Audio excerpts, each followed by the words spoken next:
All right. So this evening we've got two sections to look at, two learning units, Learning Unit 5 and Learning Unit 6. Both are important and come up in the POE. So obviously you're going to speak to both. In our next collab, I'm going to start looking at the POE with you guys. The POE is not too intense. It's 3 questions, 3 essays, all relatively simple and straightforward.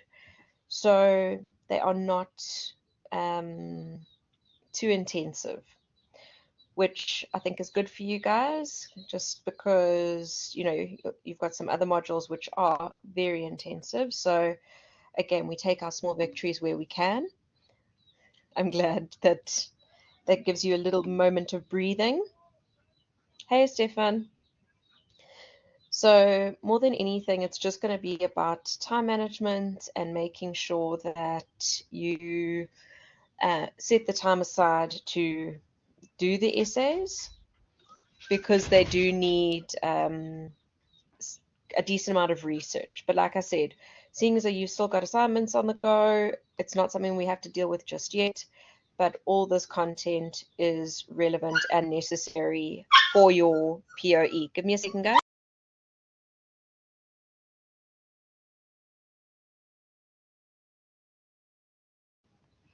All right, sorry, I have a puppy in the midst of all of this too, so trying to get all the extra noises away. All right.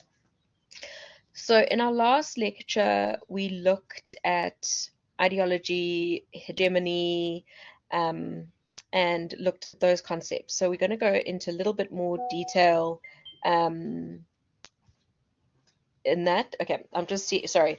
While we're busy chatting, I'm seeing the people battling to get in, so I'm just going to copy and paste it for everyone, just to make sure everyone can get in okay. So we're going to be looking at, hold on, let me just help Blue out. There we go. All right, now I can focus. All right. So we're going to be looking at the certain aspects of ideology specifically tonight. And then we're going to look at the concept of Habermas. Give me a second again, guys. I'm so sorry.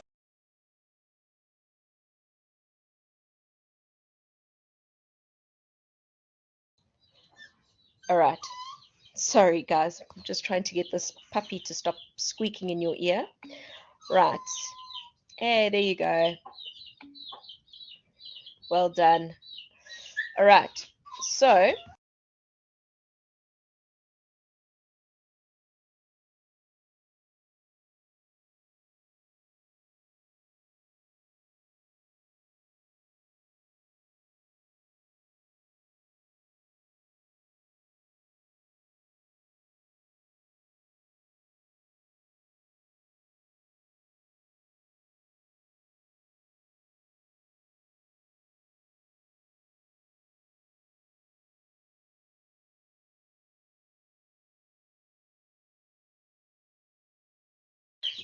sorry, guys. I was busy talking with my mic off because that really helps.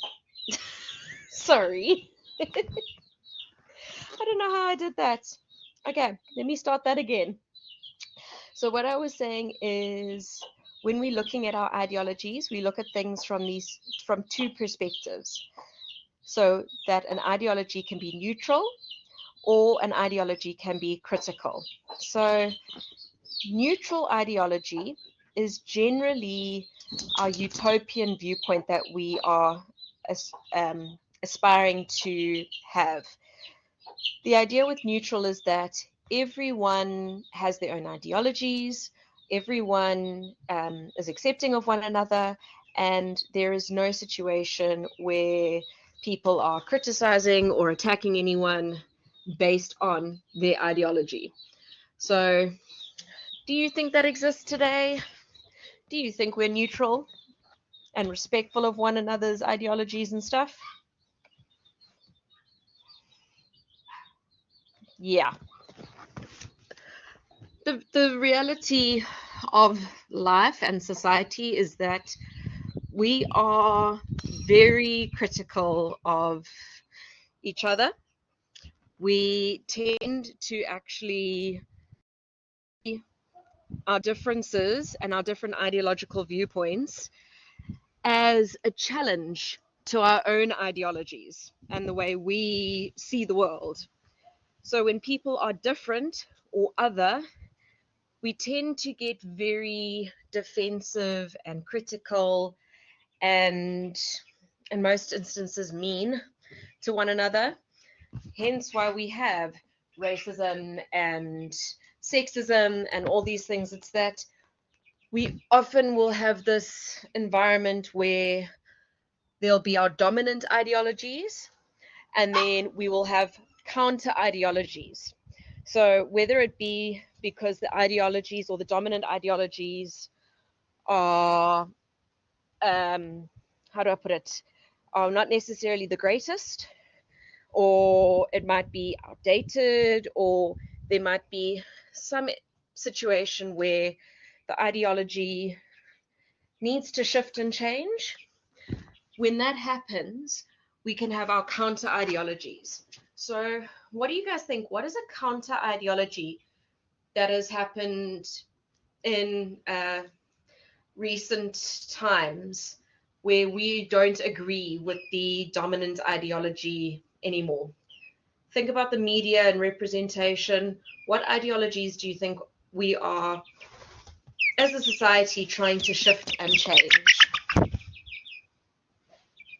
Any ideas?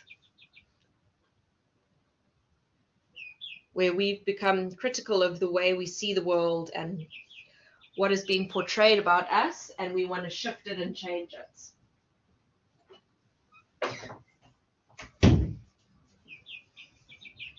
Think about your stereotypes.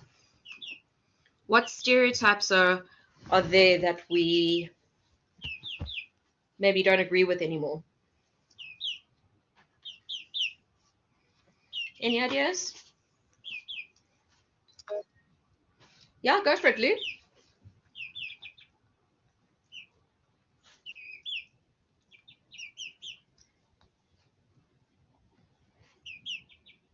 Is your mic not working?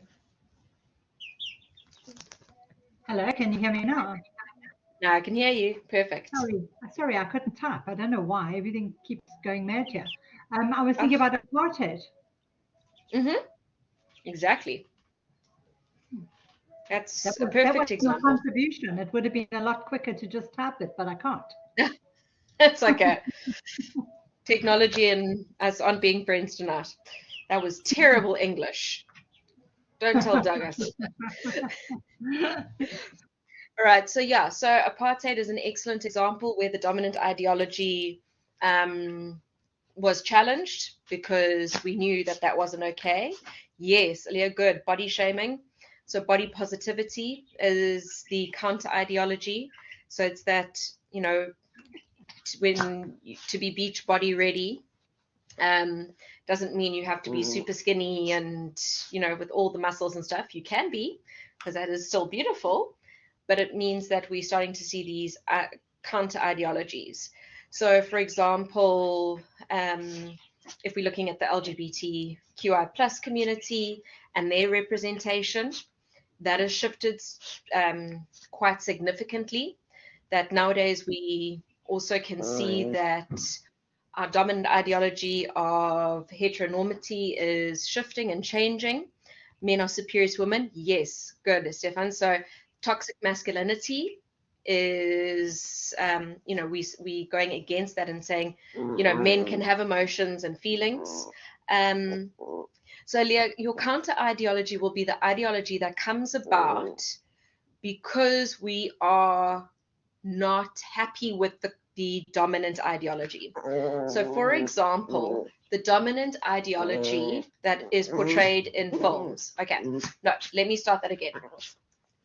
If you guys think of all your traditional rom-com films and what have you, what is the dominant ideology of what it means for a woman to be successful in life? So what in films in TV shows, for a woman to be successful, what is the dominant view that is constantly portrayed? Sorry about the puppy, guys. She's desperate to play. Independence still can't tap. Okay, so independence. Say that again, Lou. Yeah, sorry, I said I still can't tap for some reason. Okay. As I say, independence, they're portrayed as being independent and the strong and against the male to be successful. The glass ceiling effect. Yes. So if we look at movies in the past, the dominant ideology would be the woman needs to stay at home, have kids. Their success is shown through their husband. Yeah. Get married, have kids. It's that women were submissive. The man was always in charge. So the counter ideology is what Lou's bringing up. The counter ideology, when we started to say, actually, women are more than just, the bearer of children and house makers, keepers. We are more than that. So the counter ideology that has come about is that women have power, success, that you don't have to have a family, or you don't have to have a high-powered job. You don't have to have all these things to be successful.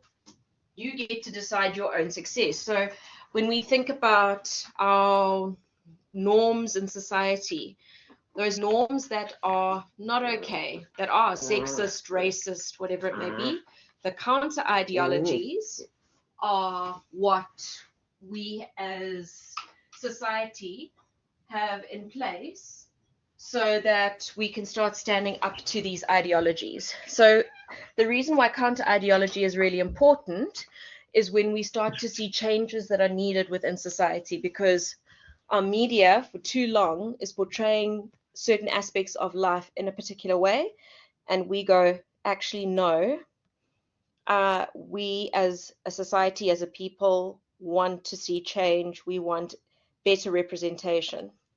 So I'll give you guys an example. When The Little Mermaid, the live action, when it was cast, when the cast was told, geez, I'm tripping over my own words now. When the cast was announced, is the correct term that I'm thinking of, there was a decent percentage of people that were unhappy with Halle Berry, not Halle Berry, being cast as Ariel. Why was that?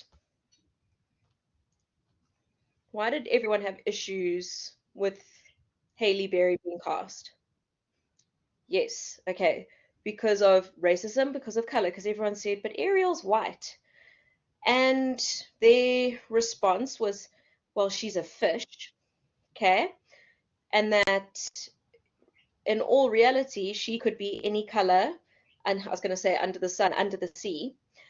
But it's that the dominant ideology of when these fairy tales were created, they represented the group in power, which was people that are white. So all your production heads, all your media that was produced, it was all about, white people, just, speaking straight to it. And so the counter ideology is that actually these roles need to be played by a more diverse group of actors, and that should be based on their skill, for in this instance on singing, not because of their race. So the counter ideology in this instance would be the removal of whitewashing within the media. So a lot of people a lot of celebrities in that have given back their Oscars and what have you because of the whitewashing that is happening within the film industry, and they are standing up in protest saying, no, we need to have a more accurate representation. And when films that have people of color are actually out in the theaters and that, we need to see their merit and not just, go by the old ways of it all being about white actors. All right. So that's just one example of where the counter ideology is trying to be more reflective of what's happening within society today and being more reflective of the struggles, or more reflective of how we want society to be and shift and change. Does that make sense to you guys? The idea of your critical theory, the neutral and critical perspective, should I say? Okay, good. All right. All right, so that's the first thing that I just wanted everyone to make sure that you understood. All right. Then the other thing that I wanted to speak to, so if you have a look through this learning unit, there's the different theorists. There's Karl Marx, there is Althusser, there is Gramsci, and there's Stuart Hall. So you guys can go learn about read on all the theorists. I'm not going to go through that with you guys now. But the one thing I did want to speak to you guys about was, following on from this critical and neutral perspective, is the idea of so it's based on Hall's model of preferred reading and discursive practices. And what this is that within society, when we're looking at how something is interpreted or read, every bit of information, now you guys have learned this in comms, you've learned this in Journ, you've learned this in probably in psych, I don't know, but you've learned that communication is all about the message, and it's all about the channel in which that information is distributed, and then it's all about the interpretation from the receiver. And every bit of media that is released, that is sent out to this big wide world that we live in, every single piece of information is going to be read, watched, engaged with. And there are 3 different ways people can respond to this media that is produced. Okay? So the first is falling in line with the dominant reading or dominant perspective. And this is when your ideology, your viewpoint, is shared with the majority or the dominant group within society. So, for example, if you think of a lot of American films, right? What is the dominant ideology when it comes to religion? I'm using the big topics tonight. What's the dominant ideology? Okay, Christianity, all right? Because previously, society and those that are in power, there was no separation of church and state. Now we do live in a society where there is meant to be separation of church and state. But the dominant ideology of a lot of the films within the Western content that is produced is from a Christian perspective. Yes, the church was in charge, and the church was the thing that had the most influence over our everyday lives. And if you didn't go to church, you were seen in a negative light, or it means that your life isn't together. And we see that there is this dominant reading. So if you, for example, watch a film which is based on, even if it's a couple of falling in love and what have you, and then it's all about how, are they living together in sin because they're not married yet, and that kind of perspective is continued. If you agree with that particular film and that viewpoint, you would go with the dominant view. So you would fall in line with what is being said. The next side is the negotiated. So the best way to think about your negotiated, they're your fence sitters, the people that could be swayed either way. So, for example, let's go with another, I'm going with the heavy topics tonight because it's the easiest way to show the differences. Okay, so vaccination. Okay, it comes to mind because a friend of mine today was talking about the parents that are anti-vaxxers and stuff. Her daughter's 3 months old, and she was talking about this. So there are three groups of thought on this. There is the dominant view that vaccines are there for a purpose, and they are there to help society and rid our world of smallpox and polio and all those viruses. Okay. What is the oppositional view? I'm going to jump for a second. So we've got our oppositional, and then I'm going to go back to negotiated. What's the oppositional view? If the dominant view is vaccination is good, okay, so we have our anti-vaxxers, those people that say giving your child a vaccine will, there's a chance your child will become autistic. Yes. That you are poisoning your child, that you are filling their bodies with toxins. Yes. That the government wants to control us and implant things, and that vaccines contain cells from aborted babies. I heard the works during COVID. Oh, yes, that was the best. Bill Gates is injecting 5G into us with the COVID vaccine so that they can track our every move. Well, if you have a cell phone in your pocket, they can track your every move anywhere. So, chips in our bodies. Yeah, exactly. It's just, hey, Lou, well done. Small miracles. So, and they do, yes, the cell phones hear you. How many of you have been talking about a product that you were thinking about buying or something, and the next minute all the ads are about that product? Okay. Your cell phones literally listen to you, and it's not a conspiracy theory, it's a legit thing. Okay. That if you are, and I've tested out the theory, just for the fun of it. It's a thing. It's that your phones listen, and that's how they target ads and stuff. I'm devoted to this conspiracy. Yeah, me too, because I've seen it firsthand. The same as, the cookies that track you when you're searching stuff on Takealot and what have you, and then you go into your social media, and all the ads are for Takealot, and it's exactly what you just searched. Okay, so the dominant view is vaccination is good. The oppositional view, yeah, very annoying, is that vaccinations are evil and you are poisoning your child. You're negotiated. These, like I said, are the fence sitters. They're the ones that it's going to sound mean, but they don't have a backbone. And what I mean by this is that they can be swayed either way.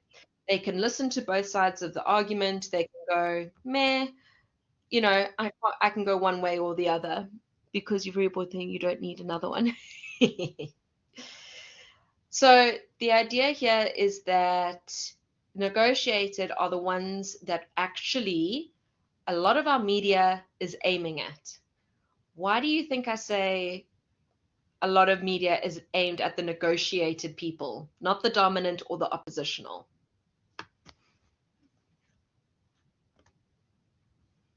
Why do you think those are the guys we go to? Okay, so they can be swayed.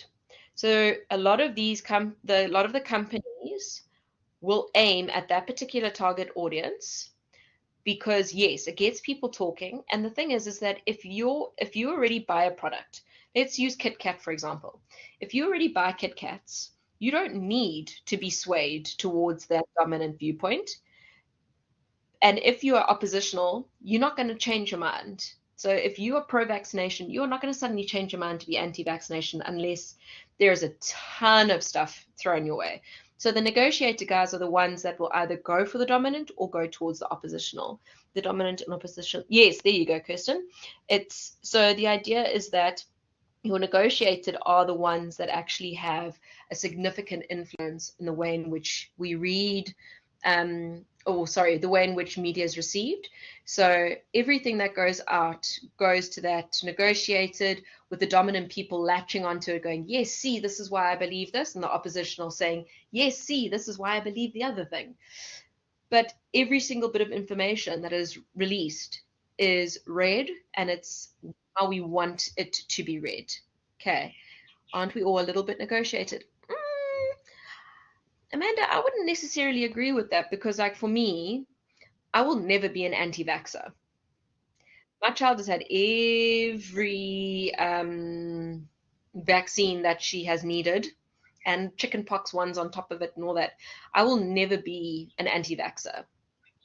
I will never be, I don't know what else. I always look at all perspectives. But Aaliyah, you look at all perspectives. That's not a bad thing. But the thing is, do you come to a final decision and you stand on one side or the other? That's the question. So having all the perspectives is not a bad thing. It also helps you to understand your position better. So, like, to have an opinion, you've actually got to look at both sides of the argument. Let's see, fair enough. But with some topics, if new information presents itself, you might change your mind. Yes, that's true. So there's always that slight level of negotiated, but there's certain things I'm trying to think like. I'm trying to think of a not so hectic one. Um, it could be shoes. Okay. Yeah, Stefan, there we go. You'll never be a flat worlder. How so, I will never. I'm trying to think. Why wouldn't a Stefan be a flat worlder?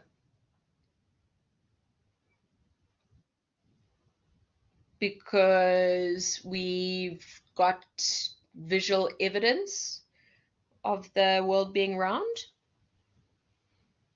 So it's very difficult when we've got scientific proof. I don't think it was photoshopped. But this is the thing. It's the same thing for the moon landing. People are either for or against it. No, man, that's not. That's what I'm saying. You're not being overboard. This is what it's all about. This is what media is about. It's dependent on your research, your understanding. It's so we all do have some level of negotiated, but you'll find that you'll end up deciding one way or another.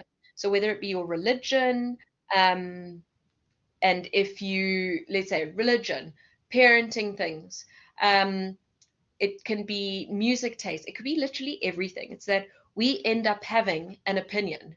And for those who've done Journ, when we did the opinion section, I said to you guys, no opinion is having an opinion.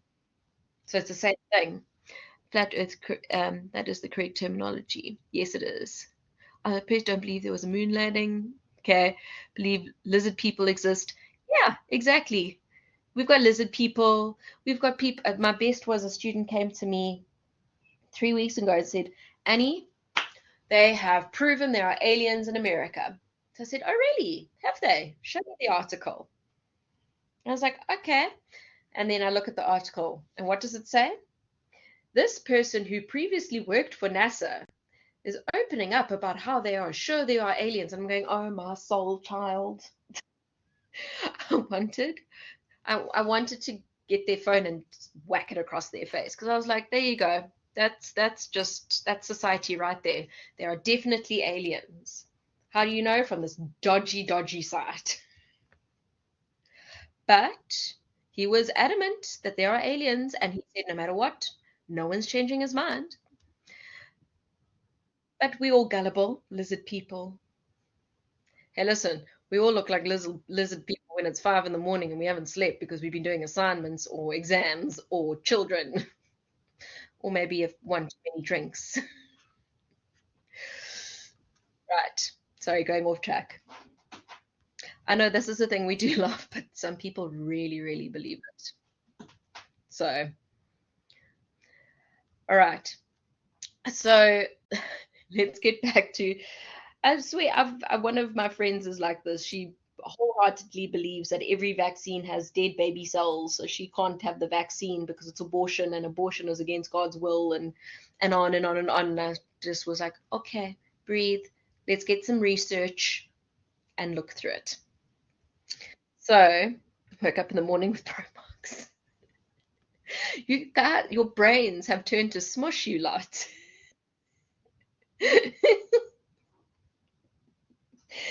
This is when you know you've had way too many assignments, when we're discussing probing and the aliens.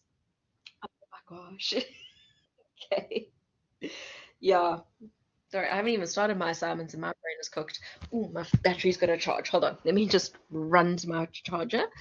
Wow. I took, oh, you guys prattled on. Yeah, you guys are burnt out. That's why it's important to have these random conversations sometimes. Okay. Right. Oh, sorry, chicken. So, the other thing, the last thing from this learning unit, because I want to finish this off so we can go on to the other one. Discursive practices.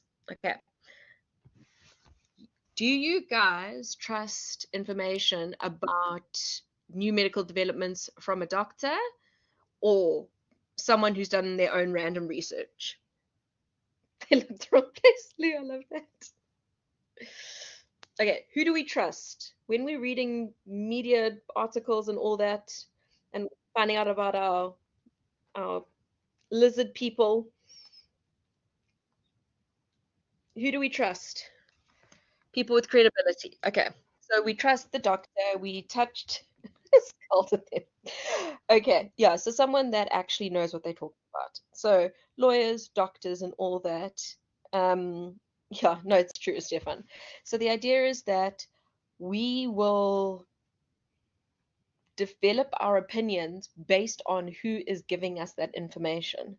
So if they are giving us the information that this particular development has occurred, or this is new, or this is, this has changed, so like Amanda, you were saying about everyone has a slight bit of fence sitting going on. This is what sways us. If a professional tells us, like, if I don't know, again, there's always this thing of, if everyone was told tomorrow that cell phones will kill us all, would you stop using your phone? If there was a legit person telling you.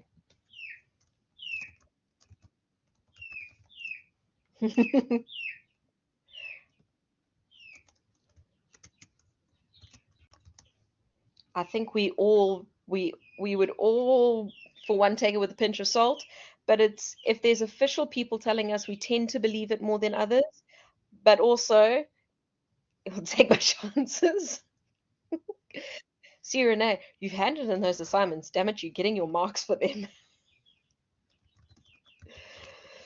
But this is the thing, is that we trust people that have got some background to them. But if it's a random conspiracy nut, we go, meh, so, we move on by. So we become more discerning with the more legitimate the source is, and then we sometimes take them into consideration.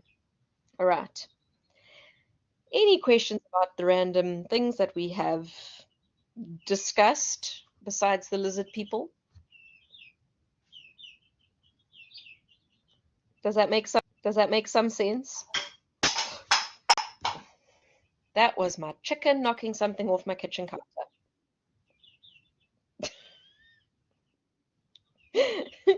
Okay. There's going to be a couple of birds in the roasting pot tonight. I can tell you that right now. Right. I'm glad that they make sense even with all our random chatting. Listen, when you're doing your POE, you're going to think back to the lizard people and it's all going to stick in your head. So there's actually a reason for all this. Okay. Why is this thing? Oh, that would be so funny if you talk about the lizard people in the POE. Yeah, Lou, I'm with you there. I am with you there. I've just realized I called this Learning Unit 5 when this is Learning Unit 6. Okay, I will correct that. Sorry, I don't know why I said that. Okay, Habermas. Crazy old dude that is making us think about the world around us. Okay? I'm gonna laugh my head off if somewhere in there I see lizard people. I'm gonna be like, what do I do? I can't mark down the lizard people. It will give me good comic relief when marking everything. Yeah, exactly, Lou. You guys are going to talk about this on the WhatsApp group, and then the people that weren't in the collab and haven't listened to the recordings are going to be very confused. Very, very confused. Okay. Oh, are you joking? I haven't even opened the group because we're chatting. Have we got lizard? Oh no, we got lizard people. Oh, you guys are amazing. I love you lot so much. Yeah, there we go, Almas. Oh, my soul. Right. You guys have made my evening, honestly. Okay, let's focus. Hashtag lizard people. There we go. Our new media studies motto. Hashtag lizard people. Okay. Okay, and breathe. All right, let's talk about this public sphere because you need it for your POE. All right. So, when we think about society and we think about how we get our information from the media, we have our people in power. So, our state, those with money, our Elon Musk's, um, exactly, Lou. Our lizard people are sitting here on the left, right? And here's us on the other side. And that information from state has to get across to the people. I'm going to even use, so state needs to get across to people. Because if we don't know what's going on, then we can't act accordingly to what the state needs. So this is what Habermas has worked out as the concept of the public sphere. All right. So the public sphere is this sector or this area where people are able to discuss, analyze, and actually evaluate what's happening with the people of power on this side and how it's going to impact us on this side. So you've just got to understand the background of this is that the public sphere came about because of the bougie rich people. Okay. So literally the bourgeoisie, the bougie ones, they were all sitting at these cigar rooms, these coffee shops, and all that, and they were basically bitching and moaning about the issues within society. Okay, so they were the ones going, "This is unacceptable. Why will we be charging this much for this?" And da da da da da.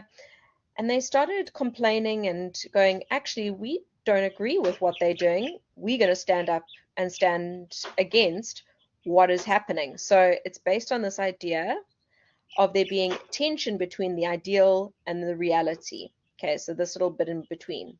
So it's that there is this ideal scenario that we feel we should live with. Okay, like I don't know, maybe having power every day, just maybe, and the reality and how we want to change it to better fit our lives. All right. So it's when there's this tension between what is being told to us and what we're experiencing, we tend to then speak out. So why the public sphere came about was it was this place where people of a similar class, background, those elites could actually speak about what they were experiencing, and then the media were the ones that acted as the go-between in the sector here. So here's your media sitting nice slap bang in the middle, and they were the ones sharing the information from the state to the people.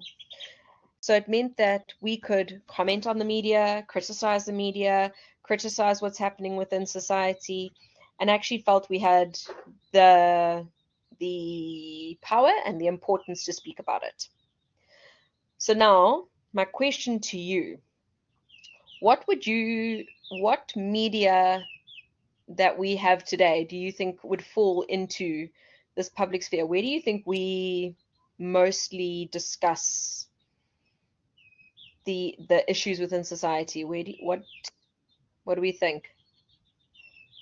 News, but us as everyday people, where do you think we discuss our bigger issues? Social media.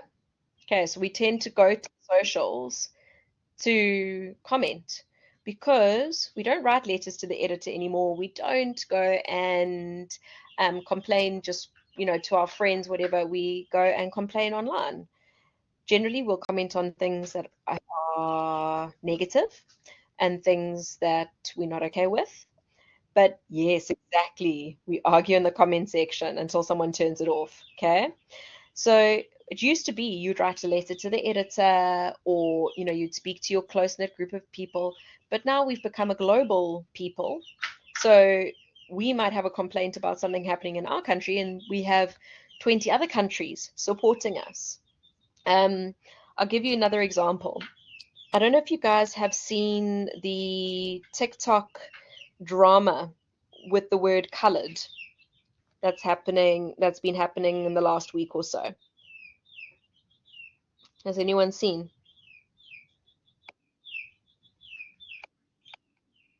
Okay. So I'll miss you. Sorry, I'm just going to tell everyone you've done it. Yeah. Okay. So there's a South African singer who is okay. So Danica, you as well. If there's anything you guys can add, please do. So basically, there's a South African singer that's broken out in the US market, and they asked her about herself, and she said she's colored. Okay. When we call someone colored in South Africa, is that do we see that word in a positive or negative light? Do we see someone being colored as a bad thing? What does that word mean?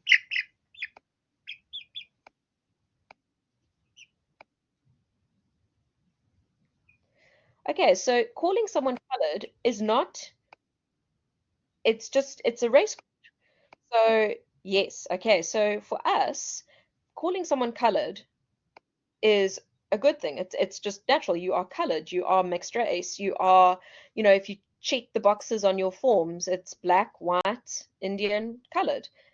For us, it's actually a word which has power and significance, and a lot of people are proud of their colored heritage and background and culture. And when she said this on this American, I don't know if it was a podcast or a show or a whatever. Yeah, exactly, Lou, they should be. But she called herself colored on this American show, and everyone was up in arms. You can't use that word. That's horrible. You being racist. That's disgusting. And she was like, whoa, whoa, whoa. I don't understand. Because using the word colored in the States is actually a racial slur. So, same way if you hear and you use the K word and what have you, yes, exactly, Almas. It's all about the history and the background of the word because colored was obviously used during times of slavery and used as a word of oppression. And for us, it's a word with power. So it's all about how these different words have power based on where how it was used and the context in which it was used. And this public sphere, this environment that was used, this was giving me trouble there. You meant to hide it. Aren't you meant to hide the lizard until or I could say privacy of your own home, but you lot are all in the privacy of your own home. Um, cool. Lato's colored. Oh, there you go. So the idea here is that the public sphere was up in arms because it was how a lot of South Africans saw it was that the Americans were pushing their dominant ideology of using the word is seen in a negative way and saying we use that word with pride, so she shouldn't have to change her vocab to suit the Americans, but the Americans are saying, but you're in our country. So, yeah, exactly, Danica, that everything revolves around them. So the idea here is that it's a again, the public sphere is a perfect example, or sorry, the socials here is a perfect example on context, yes. Having the dominant ideology, which we know America sees themselves as the dominant ideology, and how the use of a simple word has so much meaning behind it. It does, though, because 80% don't have passports and have never crossed their country line. That is so true. So, with this, it's important to see that where the public sphere might have before been only those with power and money and influence that would have spoken out, now everyone can speak out. Everyone has the ability to speak on the socials and be able to view their opinion. So where some people see the public sphere, see your socials as the public sphere as building upon the public sphere, others see it as a breakdown because it's no longer a small group of people giving their views. It is everyone being able to give their views. Okay, guys, give me.